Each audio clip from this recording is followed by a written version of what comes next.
Komatireddy brothers Rajagopal Reddy Venkatareddy.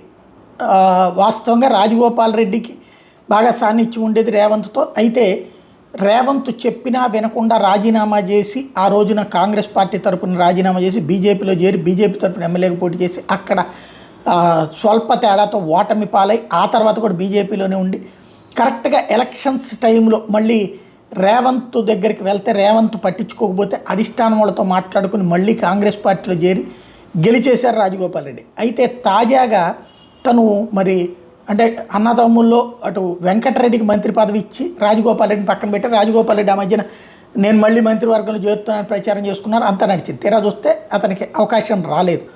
అయితే లేటెస్ట్గా రాజగోపాలరెడ్డి చేసిన సంచలన వ్యాఖ్యలు అసెంబ్లీ పెట్టాలా, ఎక్కడయ్యా అంటే కొత్త అసెంబ్లీ కట్టాలా, ఇప్పుడున్నటువంటి ఎన్టీఆర్ ఘాట్ కూల్చేసి అక్కడ కట్టాలి, దాన్ని చేస్తామంట. వెంటనే తెలుగుదేశం పార్టీ శ్రేణులు పెద్ద ఎత్తున దమ్ముంటే ఎన్టీఆర్ ఘాట్ జోలికి రా, ఎన్టీఆర్ సమాధి జోలికి రా చూద్దాం అంటూ సవాల్ విసిరారు. దేశవ్యాప్తంగా కాదు ప్రపంచవ్యాప్తంగా ఉన్నటువంటి వాళ్ళందరూ క్వశ్చన్ చేశారు.